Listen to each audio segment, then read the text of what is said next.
मंगल मजाक समान भावो मारियम कमीस मजरा मर्मात्मदेवं पंचाननं प्रबल पंच विनोदशीलं संभावये मनसि संकरमंबिकेशम्।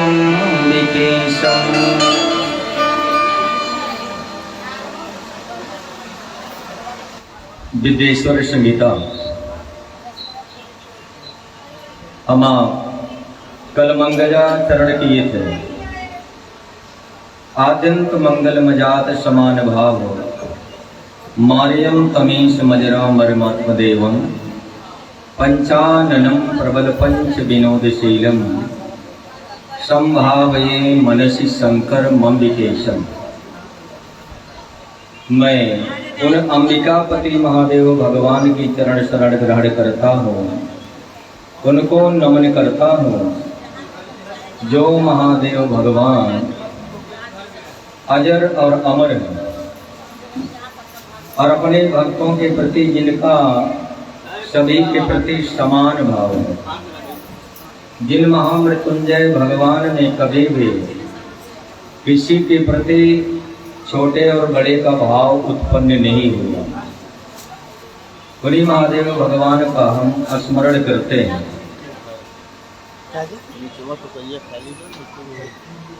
और है कैसे कहा, पंचाननम प्रबल पंच विनोदशीलम, जो 5 मुख वाले हैं और विनोद में ही 5 श्रेष्ठ कार्य को कर जाते हैं। उनको ये 5 कार्य करने में कोई मेहनत नहीं करनी पड़ती है। पंचाननम प्रबल पंच, प्रबल पंच क्या है, माने सृष्टि का सर्ग हो जाता है, स्थिति हो जाती है, पालन हो जाता है, संहार और इसके बाद तिरोभाव अनुग्रह। तो ऐसे महादेव जो अपने भक्तों पर अत्यंत करुणा कृपा करते रहते हैं, उन अंबिकापति महादेव भगवान को मैं प्रणाम करता हूँ। एक भक्त, ऐसे श्रेष्ठ भक्त महादेव भगवान विद्येश्वर संगीता की जो कथा आपकी चालू है, ये प्रयागराज से चालू है। धर्म क्षेत्रे महाक्षेत्रे गंगा कालिंदी संगमे प्रयागे परमे पुण्ये ब्रह्मलोकस्य वर्तमनि। एक बार की बात, जो धर्म का क्षेत्र है, जितनी यज्ञ श्री प्रयागराज में हुई है उतनी यज्ञ कहीं नहीं हुई है। इतनी यज्ञ प्रयागराज में हो चुकी है और आपके इस धरती की सबसे पहले यज्ञ ब्रह्मा जी ने प्रयागराज में किया था। इतनी यज्ञ वहां पर हुई, वो धर्म का क्षेत्र है। और जितनी कथा नैमिषारण्य में हुई है उतनी कथा कहीं नहीं हुई है। जितनी भी आपकी कथाएं हैं ये सब नैमिषारण्य में है। सुखदेव सौनक ऋषि जी, सूत जी महाराज जी, इनका जो सत्र चला है नैमिष का सत्र है, वहीं पर चला। नैमिषे निमिष क्षेत्रे ऋषिया सौनकादया सत्रम सर्गाय, जो सत्र चला सहस्र सममाशत, हजारों वर्ष का सत्र चला। लेकिन आपके शिव पुराण की विद्येश्वर संगीता की जो कथा है ये प्रयागराज की है। प्रयागे परमे पुण्य, जो अनंत पुण्य देने वाला प्रयागराज तीर्थ है। ब्रह्मलोकस्य वर्तमनि, जो ब्रह्मलोक तक जाने की सीढ़ी है। व्यक्ति ब्रह्मलोक तक पहुंच जाए, ऐसी सीढ़ी केवल कहाँ है पूरी धरती पर, तो प्रयागराज में। माता गंगा, माता यमुना जी और माँ सरस्वती का जो त्रिवेणी संगम है ये प्रयागराज में है। और ऐसा श्रेष्ठ तीर्थ आपको कहीं मिलेगा नहीं जितना श्रेष्ठ तीर्थ प्रयागराज जी के है। गोस्वामी जी ने कहा कि प्रयागराज की तुलना कहीं से भी की नहीं जा सकती है कि को कहीं सके प्रयाग प्रभाव और को कहीं सके प्रयाग प्रभाव को कहीं सके प्रयाग को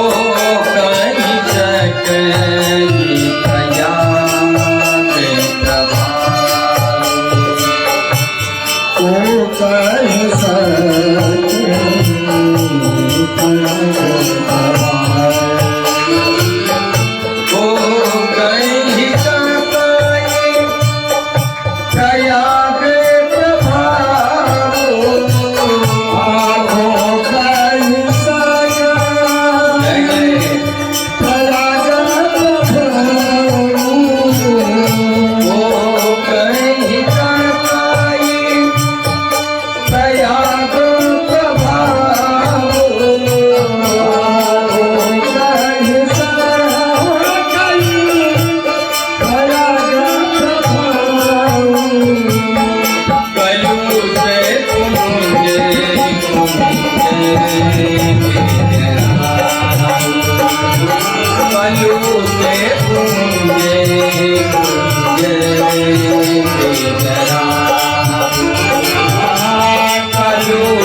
कही सके प्रयाग प्रभाव। तीर्थराज प्रयाग के प्रभाव को उनका कोई वर्णन कर ही नहीं सकता। कितनी बड़ी कृपा है प्रयागराज में। बोले महाराज क्या है? बोले कलुष कुंज कुंजर मृग राहु। अगर पापों का समूह भी हो व्यक्ति के पास तो तीर्थराज प्रयाग सिंहनाद कर रहा है, दहाड़ रहा है कि आप मेरे पास चले आइए और मैं आपके जीवन के जितने पाप आदि हैं सबको भस्म कर दूंगा, नष्ट कर दूंगा। बोलो तीर्थराज प्रयाग भगवान की। इसलिए सा तीर्थराजो जयति प्रयागा। और प्रयाग की महिमा कौन कर सकता है कि जहां पापों का नाश करने के लिए अष्टपटनायक देवता प्रयागराज में है। जब आप प्रयागराज जाएं, अब की बार महाकुंभ है, जो पुण्यशाली होंगे जाकर के महाकुंभ में महीने भर में जरूर स्नान करेंगे, लेकिन जिनका पुण्य होगा, जिनके भाग्य होंगे। अन्य जगह हम आप जा सकते हैं, लेकिन किसी तीर्थ में, किसी कथा में जब हमारा पुण्य होगा तभी पहुंच सकते हैं। त्रिवेणीम माधवम सोमम भरद्वाजम च वासुकीम वंदे अक्षय वटम शेषम प्रयागम तीर्थनायकम। ये 8 पटनायक प्रयागराज में है। जब आप प्रयागराज जाएं तो इन 8 का दर्शन करने की जरूर अपने मन में भावना लाएं। सबसे पहले गंगा, यमुना, मां सरस्वती, जिनको त्रिवेणी बोला जाता है। माधवम, और फिर वहीं पर माधव भगवान जी हैं। त्रिवेणी माधवम, भारद्वाज ऋषि जी का आश्रम है प्रयागराज में। और वासुकी जी हैं, वासुकी नाग जी का मंदिर है, वासुकी मंदिर। भरद्वाजम च वासुकी। और अक्षय वट, जहाँ किला है उस किला के पास में ही अक्षय वट है, जिस वट का कभी नाश नहीं होता है। बोलो अक्षय वट भगवान की। कभी भी अक्षय वट, आपकी धरती पर 3 वट हैं। वट माने बरगद का पेड़। कौन कौन? प्रयागराज में अक्षय वट, वृंदावन में बंसी वट, और फिर बिहार में बोधि वट। ये 3 वट हैं। और जिनमें आपका जो अक्षय वट है इसका कभी नाश नहीं होता है। पूरी पृथ्वी भी नष्ट हो जाती तो भी अक्षय वट बना रहता है, इसीलिए उसको अक्षय वट बोला जाता है, जिसका कभी क्षय ना हो। आप जाएंगे आज भी अक्षय वट किले के पास में ऐसे ही हरे भरे हैं। सतयुग से हैं। जब पूरी पृथ्वी जलमग्न हो जाती है, इस पृथ्वी पर कहीं कुछ भी नहीं रह जाता है, तो उस समय भगवान नारायण जब सृष्टि की रचना करने का विचार करते हैं तो क्या करते हैं? उसी अक्षय वट से एक पत्ता गिरता है। अभी भी आप जाएंगे तो वही वट है जिसकी कथा सुन रहे हैं। एक पत्ता गिरेगा और उसी पत्ते पर बाल मुकुंद भगवान इतने छोटे से स्वरूप में अपना अंगूठा पीते हुए उसी वट वृक्ष के पत्ते पर वो प्रकट होते हुए दिखाई देते हैं। बोलो बाल मुकुंद भगवान के। इसलिए बोलते हैं वटस्य पत्रस्य पुटे शयानम बालम मुकुंदम मनसा स्मरामि। जो बरगद के वृक्ष पर बाल मुकुंद भगवान जी सृष्टि के प्रारंभ में आते हैं, आज भी वो अक्षय वट है। तो वहां जाकर के प्रयागराज, तीर्थराज प्रयाग में आप उनका दर्शन करिए। और शेषनाग भगवान की प्रतिमा, तो वंदे अक्षय वटम शेषम प्रयागम तीर्थनायकम। और तीर्थों के राजा श्री प्रयागराज भगवान जी, तो बड़े पुण्यशाली वो लोग हैं कि जो प्रयागराज में जाकर के कल्पवास करते हैं। कल्पवास का मतलब समझ रहे ना? 1 महीने के लिए लोग अपना घर छोड़ करके और प्रयागराज में माता गंगा जी की पावन रेत में वहीं पर 1 महीना विकट ठंडी के मौसम में अपना दिन व्यतीत करते हैं। पूरे दिन भर फलाहार रख करके शाम को भोजन प्रसाद। और प्रयागराज में जितने भी श्रेष्ठ संत, महात्मा, अमलात्मा, विमलात्मा हैं, ये सब जाकर के प्रयागराज में निवास करते। और इतना ही नहीं, देवो दनुजे नर नर देव धनुजे नर नर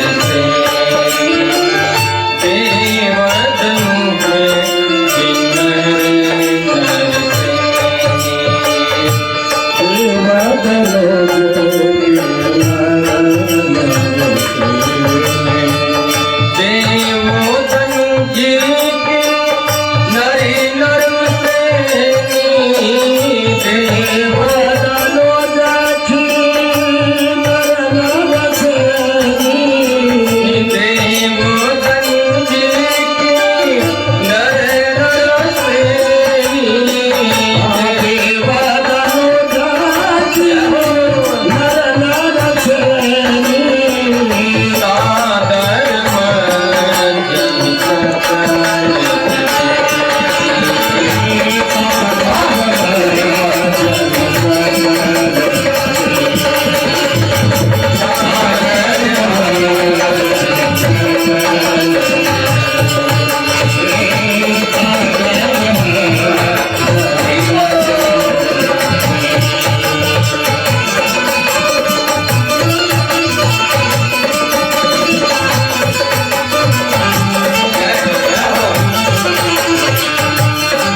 प्रयागराज में स्नान कौन करता है? बोले देवता। जितने देवता हैं 1 महीने के लिए सब प्रयागराज में माघ महीने में आकर के निवास कर जाते हैं।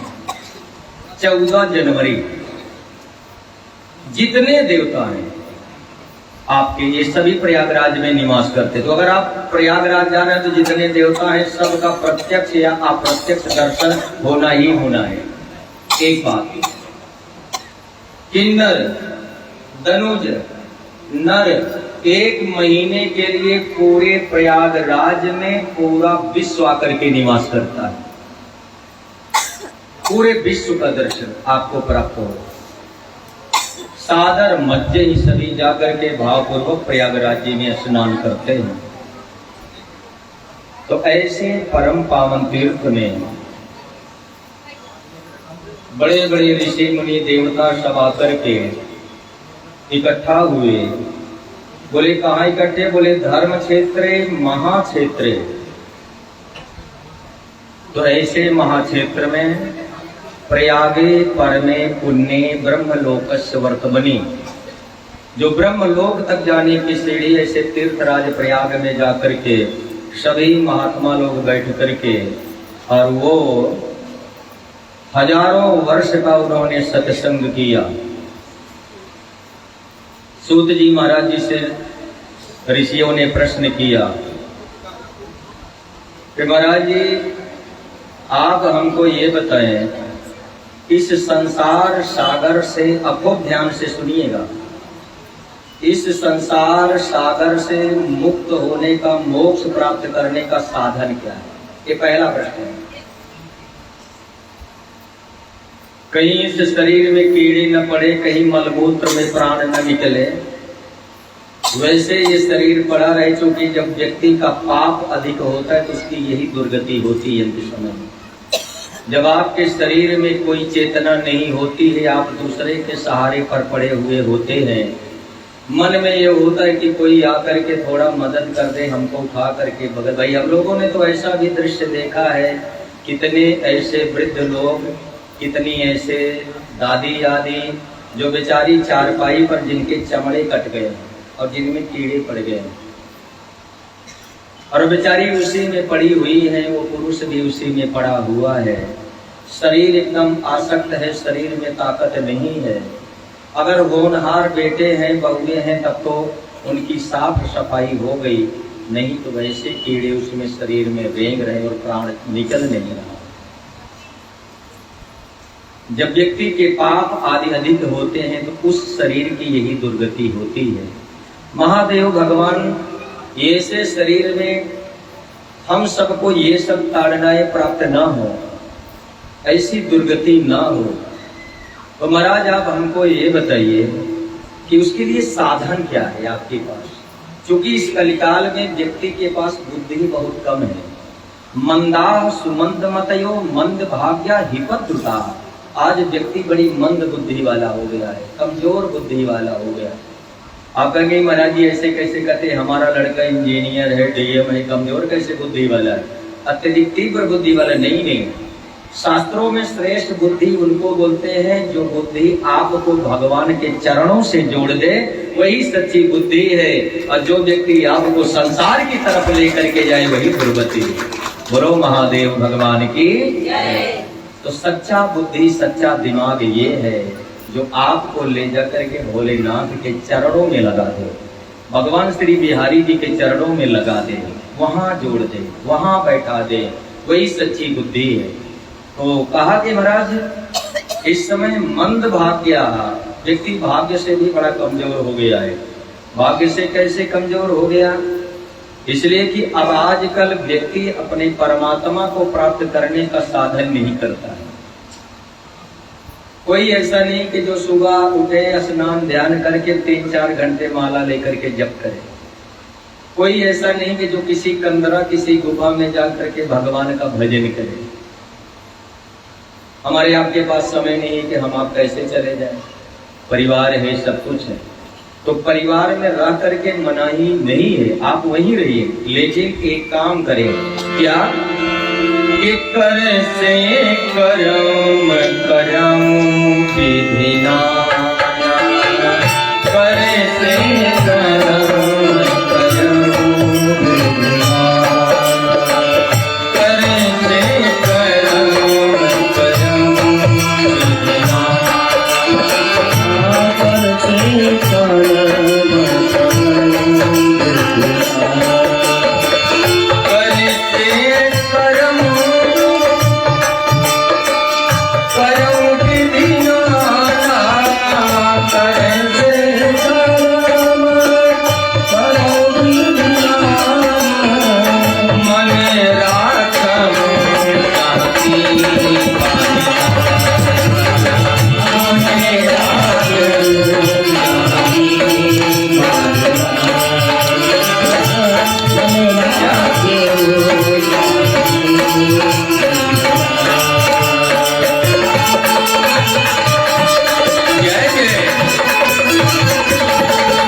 कर से कर्म करो विधि नाना, परिवार में ही रहिए, हाथ से काम करते रहिए, लेकिन मन राखो जहाँ कृपा निभाना। अपने मन को आप वहीं लगा करके रखिए जहाँ भगवान नारायण का वास है, मन वहीं पर लगा करके रखिए।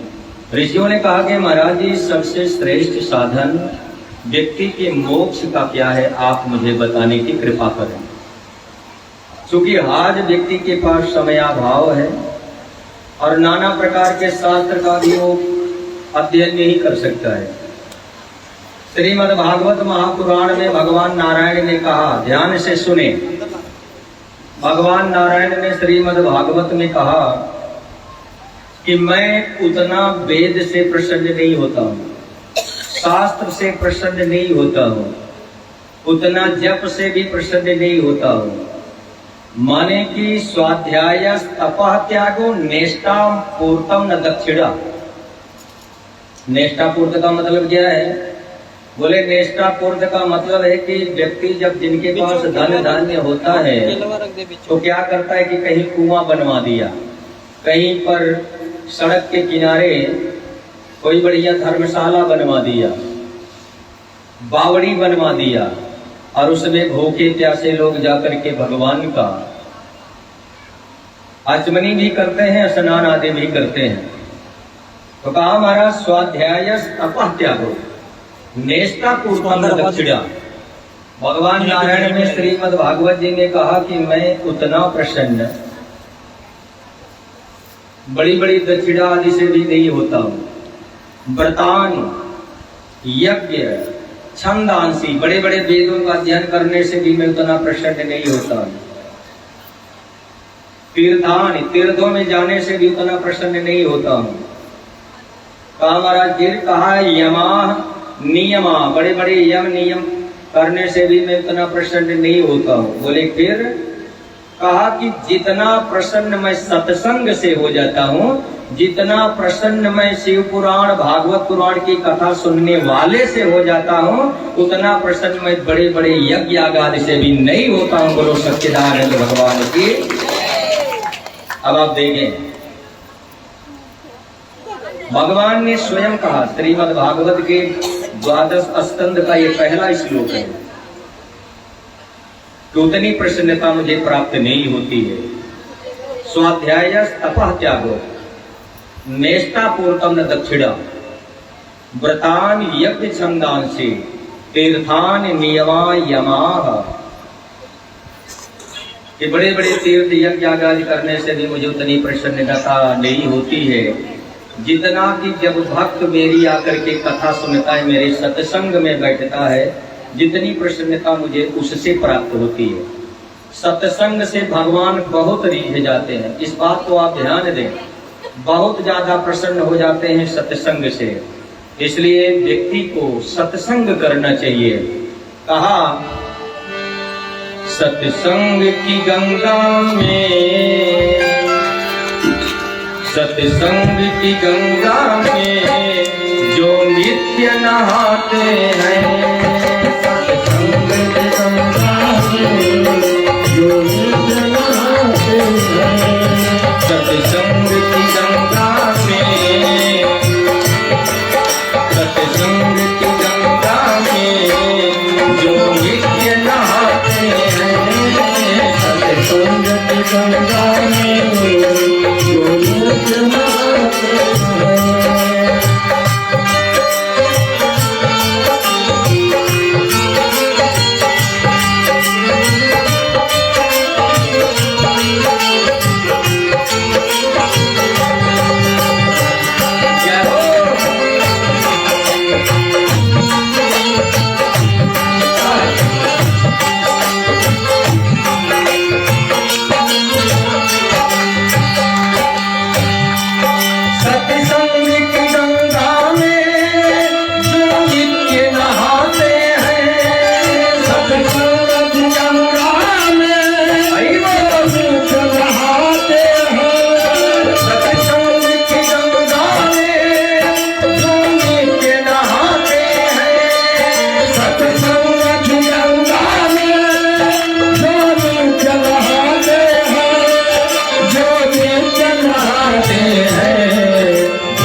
निर्मल हो जाते हैं। पापी से पापी निर्मल हो जाते हैं।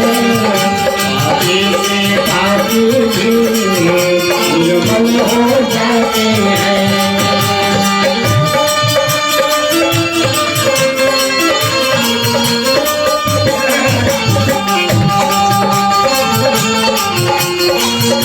हरि बोल हरि बोल।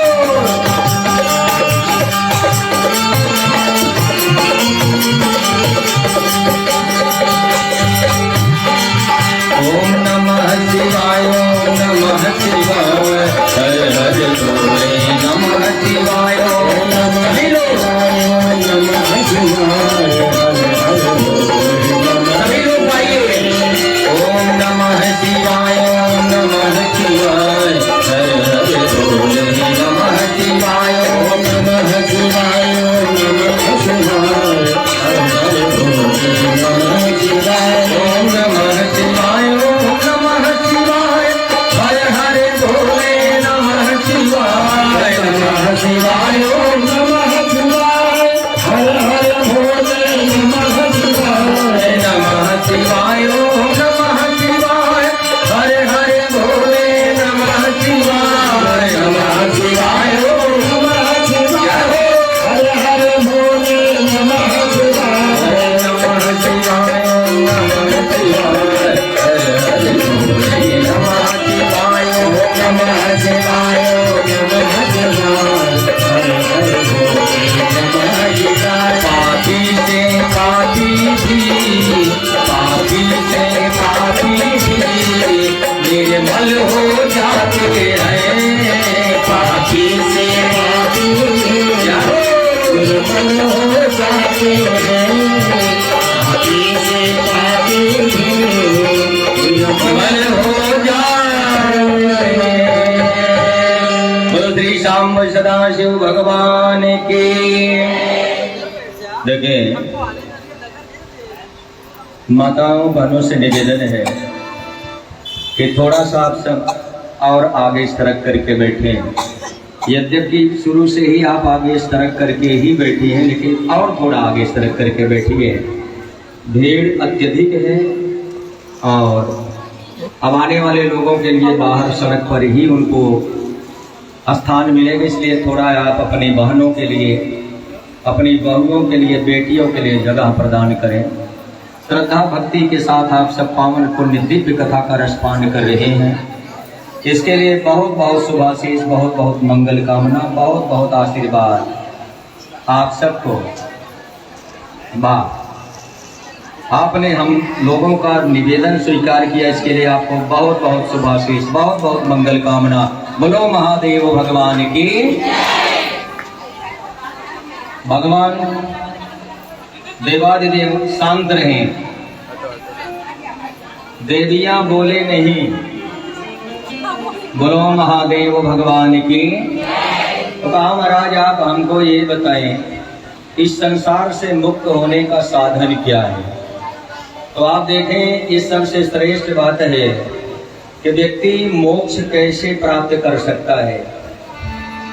श्री सूत जी महाराज जी ने बताया, श्रोत्रेण श्रवणम तस्य, 3 साधन है मोक्ष पाने का।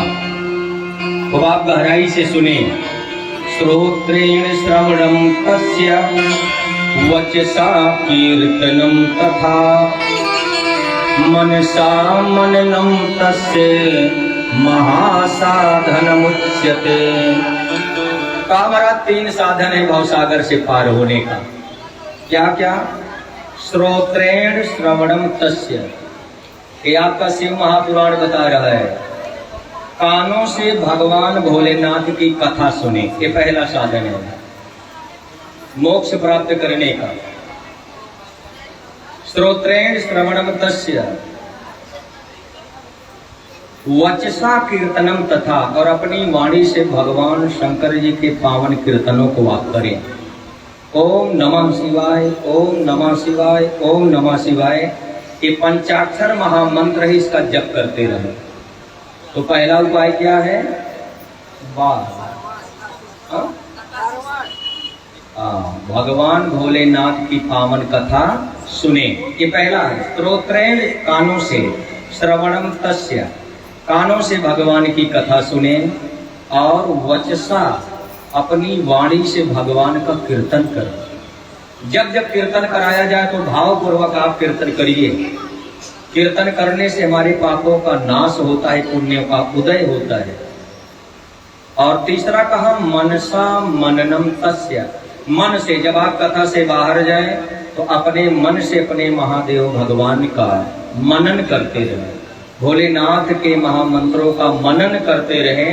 बोले महासाधनम उच्यते, महाराज जी यही सबसे बड़ा साधन है इस भवसागर से पार होने का और अपने पापों के नाश करने का, पुण्यों के उदय करने का। 3 साधन बताया कि अपने कानों से भगवान की कथा सुने, वाणी से भगवान का कीर्तन करें और अपने मन से श्री महादेव भगवान का स्मरण करें। बोलिए श्री शिव महापुराण की 3 साधन।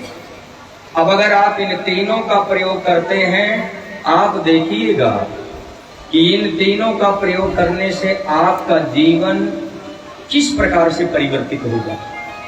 क्योंकि सूत जी महाराज जी का कथन है, इतना बड़ा परिवर्तन हो जाता है जब व्यक्ति भगवान भोलेनाथ के शिव पुराण की कथा का श्रवण पान करता है और वाणी से उन्हीं के गुणों का गुणगान करता है, मन से उनका स्मरण करता है। तो कहा कि सूत जी महाराज जी ने कहा कि महाराज ये सबसे बड़ा साधन है, इससे बड़ा साधन इस धरती पर और कोई दूसरा नहीं है। उनकी कथा हम भाव पूर्वक सुनी। ऋषियों ने कहा अच्छा महाराज कुछ लोग कथा नहीं सुन सकते हैं कि भाई जैसे ठीक है अभी हमारे आपके मोहल्ले में कथा चल रही तो हम आपको सुन पा रहे हैं, ठीक है ना, लेकिन ऐसे भी बहुत से स्थान होंगे जहाँ कथा नहीं हो रही होगी, तो वो लोग क्या करें, किस प्रकार से उनका मोक्ष हो सकता है। क्योंकि जब व्यक्ति कथा नहीं सुन सकता है तो आगे उनके लिए क्या विधान बताया गया, बताए महाराज। उनके लिए सबसे ज्यादा विधान ये है कि जो भगवान भोलेनाथ की पावन पुण्य कथा का श्रवण पान ना कर पाए, नहीं सुन पाए, तो उनके लिए सबसे श्रेष्ठ विधान ये है वो भगवान शंकर के चरणों की पूजा करें। अब ये जो सावन महीने चल रहा है आप ध्यान से सुने, ये आपके पूरे काम की आज की कथा है।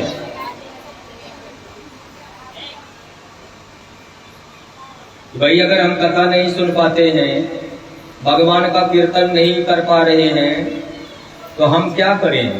तो कहा महाराज वो महादेव भगवान की पूजा करें। कहा भाई भगवान की पूजा कैसे करें। भगवान शंकर ही ऐसे हैं कि जो 2 स्वरूपों में जिनकी पूजा की जाती है। बोले महाराज कौन कौन से स्वरूप। कहा कि पहला स्वरूप तो भगवान का ये है कि जिसमें भगवान शंकर, माता पार्वती, भगवान गणपति और कार्तिक भगवान की मूर्ति होती है।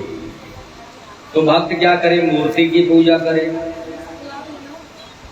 और दूसरी व्यवस्था ये है महाराज कि अगर जहां भगवान की मूर्ति न हो, देवादिदेव भोलेनाथ की पावन मूर्ति न हो, तो ऐसा व्यक्ति भगवान के शिवलिंग की पूजा करे। बोलो महादेव भगवान की। 3 उपाय बताया गया, अगर आप एकाग्र हैं तो ये तीनों उपाय आपको कंठस्थ कर लेना चाहिए। कि पहली बात तो भगवान की कथा सुने, बड़ा सरल उपाय, इसमें खर्चा कुछ भी नहीं है, केवल आपको मन लगा करके बैठ जाना है बस। 3 साढ़े 3 घंटे आप भाव पूर्वक बैठ जाइए। जब आप बैठ जाएंगे तो कथा भी आपके हृदय में उतर जाएगी, और जब कथा हृदय में उतर जाएगी तो आपको इस संसार सागर से पार कर जाएगी। बोलिए महादेव भगवान की। तो कथा भगवान की इतनी बड़ी महिमा है भाई। दूसरा बताया कि जहाँ कथा जिनको न मिले महाराज वो क्या करें। तो बताया जिनको कथा नहीं मिले तो भगवान शंकर की पूजा करें। कैसे करें। उनके यहाँ मूर्ति होगी और उस मूर्ति में भगवान को विधिवत दूध से, दही से, पंचामृत से को बढ़िया स्नान कराएं। महाराज अगर घर में मूर्ति नहीं है तब कहा फिर पार्थिव की पूजा करें, पार्थिव शिवलिंग की पूजा करें। और इस धरती पर पार्थिव पूजा से बढ़कर के कोई दूसरी पूजा नहीं है। बोलिए महादेव भगवान की शिवलिंग की पूजा। अच्छा, भगवान भोलेनाथ ही ऐसे हैं कि जिनका साकार और निराकार दोनों पूजा होती है। साकार माने मूर्ति के साथ और निराकार माने जो मंदिर में बैठे हैं। इसमें भगवान की मूर्ति नहीं है, वो भगवान की निराकार पूजा है, उसमें कोई आकार नहीं है। तो ऋषियों ने कहा कि महाराज ऐसा भक्त भगवान के बेर की पूजा, बेर माने मूर्ति, या लिंग की पूजा करे, तो लिंग माने निराकार पूजा महादेव भगवान की करे। तो ऋषियों ने कहा महाराज अब आप हमको ये बताएं कि ये ज्योतिर्लिंग सबसे पहले पृथ्वी पर प्रकट कैसे हुआ।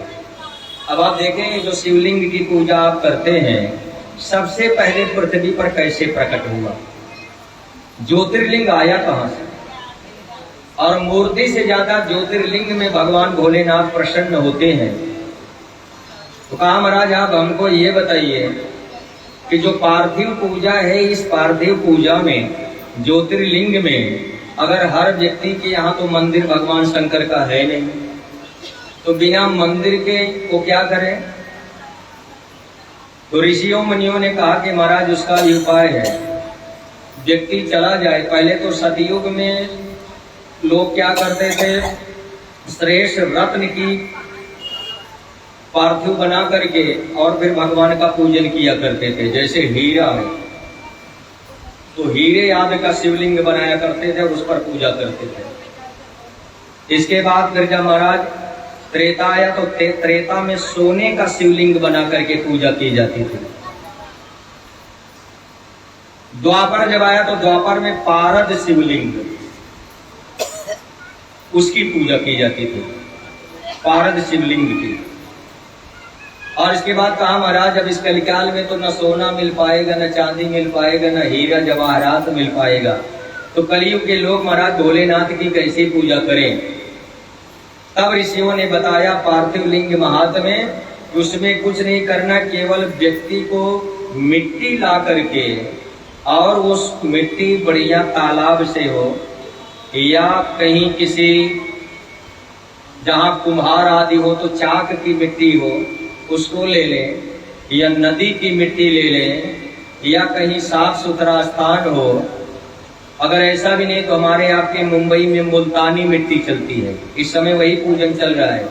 वो मिट्टी ले लें और ले करके उस पार्थिव भगवान का निर्माण करके और व्यक्ति पूजा करे, भावपूर्वक पूजा करे, तो महादेव पार्थिव में इस कलयुग में पार्थिव पूजा से जितना प्रसन्न होते हैं उतना और किसी पूजा से प्रसन्न नहीं होते हैं। बोलिए ज्योतिर्लिंग भगवान की। पार्थिव पूजा श्रेष्ठ पूजा बताई गई है। अभी आप देखें तो 15-3-18 दिन आपका सावन बीता है, 12 दिन बाकी है, इसलिए ध्यान से सुनेंगे तो आपके लिए बड़ा मंगलकारी रहेगा, सभी के लिए मंगलकारी रहेगा। तो कहा महाराज जी ये ज्योतिर्लिंग प्रकट कैसे हुआ, आप मुझे बताने की कृपा करें। सबसे पहला ज्योतिर्लिंग कहाँ प्रकट हुआ और कैसे प्रकट हुआ, इस प्रश्न को किसने किया, सनक सनंदन सनातन सनत कुमार ऋषियों ने। किससे किया, नंदी भगवान से किया। तो नंदी जी ने उपाय बताया कि महाराज देखिए एक जो प्रथम ज्योतिर्लिंग है ना, एक बार की बात है प्राचीन समय में भगवान विष्णु आदि नारायण जी शेष शैया पर विश्राम कर रहे थे और उसी विश्राम करते समय माता लक्ष्मी जी उनके चरण दबा रही थी। और इतने में ब्रह्मा जी, इनको लगा कि इस धरती का सबसे श्रेष्ठ मैं ही हूँ, सबसे बड़ा मैं हूँ। तो ब्रह्मा जी चले गए विष्णु लोक, भगवान नारायण जहाँ शयन कर रहे थे ब्रह्मा जी गए और देखे झांकी आप तैयार करें कि भगवान नारायण विश्राम कर रहे हैं। इस समय भगवान विष्णु क्या कर रहे हैं, विश्राम कर रहे हैं। कितने दिन के लिए, 4 महीने के लिए नारायण विश्राम कर रहे हैं। अब ये पूरे संसार का संचालन किनको मिला है, भोलेनाथ को। इस समय इस धरती के मालिक महादेव भगवान है। नारायण भगवान जब विश्राम कर जाते हैं तो उस समय वो अपनी पूरा चार्ज अपना भोलेनाथ को दे देते हैं कि भोलेनाथ अब आप जरा भक्तों को देखिएगा। तो ये शंकर भगवान के हाथ में चार्ज है। तो वही भगवान नारायण जी उस समय शयन कर रहे थे और शयन करते समय ब्रह्मा जी को लगा कि इस पृथ्वी का और इस लोक का सबसे बड़ा श्रेष्ठ व्यक्ति मैं हूं। तो आ गए भगवान ब्रह्मा जी, आ गए नारायण जी के पास और नारायण के पास आकर के उन्होंने भगवान विष्णु से कहा, अरे वत्स बेटा, ब्रह्मा जी ने कहा कि बेटा तुम सो रहे हो, तव नाथ इहागतम, तुम्हारा भगवान तुम्हारा पिता इस समय यहाँ आया हुआ है और आप सो रहे हो, शयन कर रहे हो। जब ब्रह्मा जी ने भगवान विष्णु से कहा तो भगवान विष्णु जगे। जगने के बाद भगवान नारायण ने कहा कि अरे ब्रह्मा को क्या हो गया है, ब्रह्मा मेरा बेटा है और आज इसकी मति ऐसी हो गई है कि ये हमको अपना बेटा बोल रहा है। जब व्यक्ति की मति खराब हो जाती है तब उसको अपने से बड़ा और छोटा समझ में आता नहीं। भगवान नारायण क्रोध में उठे और उठने के बाद उन्होंने कहा कि मम नाभि कमलात जाता, अरे तू मेरी नाभि से कमल निकला और उसी कमल से तू पैदा हुआ और तू मेरा पुत्र है और आज घमंड में इतना आ गया है कि तुझको ये मालूम नहीं है कि तू हम ही को अपना बेटा बता रहा है। ब्रह्मा जी ने कहा कि तुझको मालूम नहीं, लोग मुझे पितामह कहते हैं, मैं माने पिता का भी पिता हूं, लोग मुझे पितामह कहते, तू मेरा बेटा है और उठ, मेरे आने पर मेरा सम्मान कर, मेरी पूजा कर। अब भगवान नारायण भगवान विष्णु को बड़ा क्रोध आया कि ब्रह्मा हमारी नाभि से पैदा है और हमारी ही नाभि से पैदा होने के बाद अब मुझसे ही मुझको बेटा बना रहा है। भगवान नारायण को भयंकर क्रोध आया। भगवान नारायण ने कहा तू मेरा बेटा है और ब्रह्मा जी ने कहा तू मेरा बेटा है। अब दोनों में कि तू मेरा बेटा, इसी में बात बढ़ती चली गई, अत्यधिक बात बढ़ गई और इतनी बात बढ़ गई कि झगड़े पर आ गई। यही सृष्टि का एक ऐसा समय कि जिसमें भगवान ब्रह्मा और विष्णु से युद्ध हुआ है, जबकि ये दोनों ऐसे भगवान हैं कि युद्ध होने का कोई मतलब नहीं है, लेकिन दोनों में उस समय भयंकर युद्ध हुआ। भगवान नारायण ने उस समय महेशास्त्र छोड़ दिया और जब महेश का अस्त्र छोड़ा तो ब्रह्मा जी ने पाशुपत अस्त्र छोड़ दिया। जितने सृष्टि के देवता हैं सभी इस युद्ध के लिए बड़े आश्चर्य में पड़ गए। करे भाई, अब सृष्टि का क्या होगा जब ब्रह्मा विष्णु आपस में ही लड़ रहे हैं, तो सृष्टि का क्या होगा? जैसे जब घर के बड़े लोग ही आपस में लड़ने लगे तो बाल बच्चों का क्या होगा? लोग आश्चर्य में पड़ गए कि भाई अब क्या होगा, कैसे कैसे काम चलेगा। ये पूरी सृष्टि के लोग आश्चर्यचकित हो गए। जितने देवता थे सभी देवता त्राही त्राही करने लगे कि अरे अब ये सृष्टि बचेगी कैसे, जब ब्रह्मा विष्णु आपस में ही बड़ा बनने के लिए, अपने को बड़ा बताने के लिए युद्ध कर रहे हैं, तो यही तो श्रेष्ठ देवता है, अब क्या किया जाए। जितने देवता थे सभी देवता देवाधिदेव महादेव भगवान के चरण के पास गए कि सभी लोग चलिए महादेव भगवान की चरण शरण में, और बिना भगवान शंकर के इन दोनों देवताओं को कोई रोक नहीं सकता है। नहीं तो ब्रह्मा और विष्णु का युद्ध तो पूरी सृष्टि का प्रलय करा देगा। ऐसा विचार करके जितने देवता हैं सब गए देवाधिदेव महादेव भगवान भोलेनाथ के पास। कहा? कैलाश।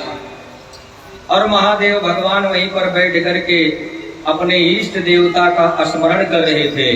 सभी देवता जब पहुंचे और इधर युद्ध चल रहा है, भयंकर युद्ध चल रहा है ब्रह्मा विष्णु में, और उधर सभी देवता कैलाश पर गए। पाहि माम महादेव रक्षा करिए, हे भोलेनाथ रक्षा करिए। भोलेनाथ तो भाई हर समय अपने भगवान का स्मरण करते रहते, उनका ध्यान नहीं गया। तो देवताओं ने कहा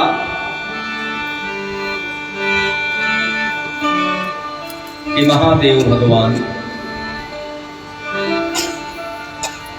प्रभु प्राणिनाथं विभुं विश्वनाथं जगन्नाथनाथं सदानन्दभाजं प्रभुं प्राणिनाथं विभुं विश्वनाथं जगन्नाथनाथं सदानन्दभाजं।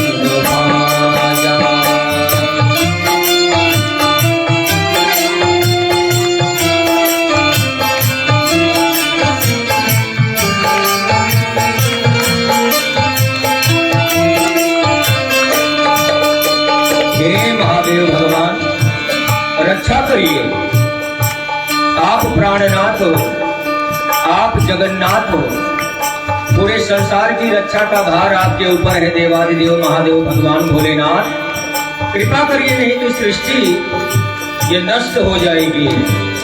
प्रभुं प्राणनाथं विभुं विश्वनाथं प्रभुं प्राणनाथं विभुं विश्वनाथं जगन्नाथनाथं सदानन्दभाजं जगन्नाथनाथं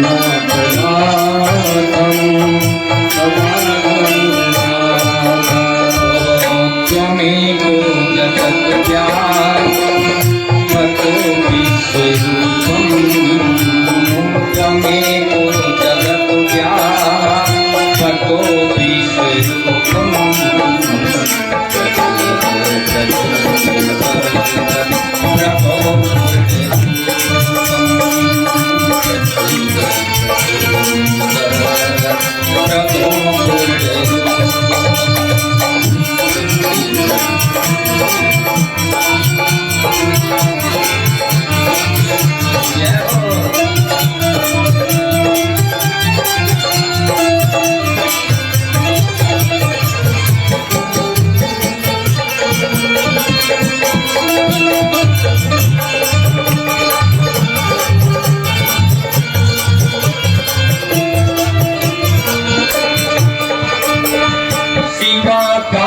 शंभो सतांकर मौले शिवाकांत शंभो सचांकर मौले महेशानि शूलिन जटा जूट दारिणी महेशानि शूलिन जटा जूट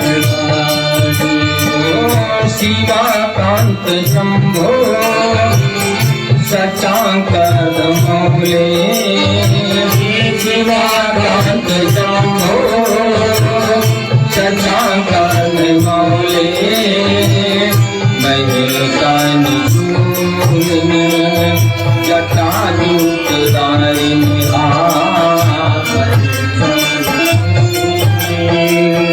जटा जूट त्वमेको जगद्व्यापको विश्वरूपं त्वमेको जगद्व्यापको विश्वरूपं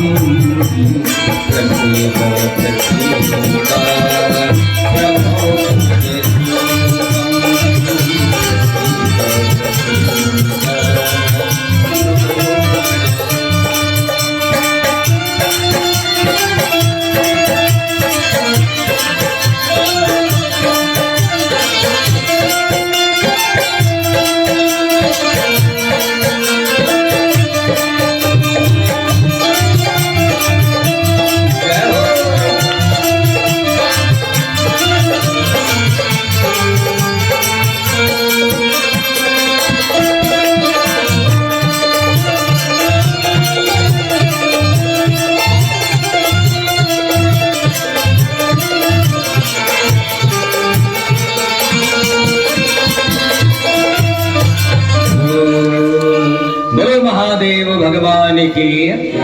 जितने देवता सभी पहुंच गए प्रभु प्राणनाथम विभुम विश्वनाथम। हे विश्वनाथ भगवान, हे महादेव भगवान, आप रक्षा करिए, रक्षा करिए। देवादिदेव भोलेनाथ जी प्रकट हुए, देवताओं से बोले भाई क्या बात है। कहा महाराज इस समय ब्रह्मा विष्णु आपस में युद्ध कर रहे हैं और अब इन श्रेष्ठ देवताओं के युद्ध से तो लगता है कि पूरी सृष्टि का प्रलय हो जाएगा, इसलिए कृपा करिए महादेव भगवान, दया दृष्टि करिए। भोलेनाथ ने कहा कि आप लोग जाइए, मैं देखता हूं। और यहां जहां ब्रह्मा और विष्णु आपस में युद्ध कर रहे थे, दोनों के युद्ध करते करते बीच में ही एक ऐसा अग्नि का स्तंभ ज्योतिर्लिंग प्रकट हो गया कि दोनों देवता आपस में स्तब्ध हो गए। बोलो ज्योतिर्लिंग भगवान की। यही भगवान का पहला ज्योतिर्लिंग है दोनों देवताओं के बीच में। अब जैसे देखा तो भगवान विष्णु एक किनारे, ब्रह्मा जी एक किनारे, इतना विशाल स्वरूप, इतना विशाल स्वरूप उस ज्योतिर्लिंग का कि बड़ा आश्चर्य हो गया। भाई ब्रह्मा ने कहा कि महाराज जी ये क्या है, अब तो लड़ाई झगड़ा बंद हो गया। भगवान विष्णु ने कहा कि ब्रह्मा जी ये है क्या। ब्रह्मा ने कहा हमको भी पता नहीं चल रहा। तो दोनों देवताओं ने कहा ये इसका पता लगाया जाए, ये ज्योतिर्लिंग कितना नीचे है और ऊपर कितना बड़ा है, आइए इसका पता लगाया जाए। ब्रह्मा ने कहा पता भी लगाया जाए और हमारे आपके झगड़े का निर्णय भी हो जाएगा। भगवान नारायण का निर्णय क्या हो जाएगा। का निर्णय ये हो जाएगा कि जो पता लगा करके पहले आ जाएगा वही आज से बड़ा कहेगा और उसी की इस धरती पर सबसे पहले पूजा की जाएगी। बोलो सच्चिदानंद भगवान की। तो पूज्य हो जाएगा। भगवान नारायण ने कहा कि तो बहुत सुंदर बात है, अब हम आपको लड़ना भी नहीं पड़ेगा और बिना लड़े हुए इसका निष्कर्ष निकल जाएगा, निर्णय निकल जाएगा। आप देखें ये है महादेव भगवान का ज्योतिर्लिंग। भगवान नारायण ने विचार किया, ब्रह्मा से पूछा आप कहाँ जाएंगे, ऊपर पता लगाएंगे कि नीचे। ब्रह्मा जी ने कहा कि भाई देखिए हमारे पास हंस है और हंस उड़ता है तो मैं तो ऊपर पता लगाऊंगा। और भगवान नारायण ने कहा कि ठीक है, फिर मैं वाराह रूप धारण करता हूं। और भगवान वाराह माने सूकर का रूप धारण किए। बोलिए वाराह भगवान की। वाराह कैसा सूकर, सफेद सफेद, काला वाला नहीं। और सफेद सुअर का रूप भगवान नारायण ने धारण किया। तभी से संकल्प में बोला जाता श्वेत वाराह कल्पे। वाराह माने सुअर। तो कैसा सुअर था, सफेद था। गुरुजी लोग बोलते हैं संकल्प में, आज भी बोला जाता है। अभी वही कल्प चल है जिसकी आप कथा सुन रहे हैं। इसके पहले या तब से अब तक तो काले सुअर होते ही हैं, लेकिन भगवान नारायण ने जो रूप धारण किया था वो श्वेत था, सफेद शुकर रूप धारण किया था, जो संकल्प में बोला जाता है कि भाई श्वेत वाराह कल्पे वैवस्वत मनवंतरे। तो भगवान नारायण जी गए नीचे सुअर पर, शुकर पर बैठ करके और ज्योतिर्लिंग के पास उसको स्पर्श करते करते करते करते कहाँ गए।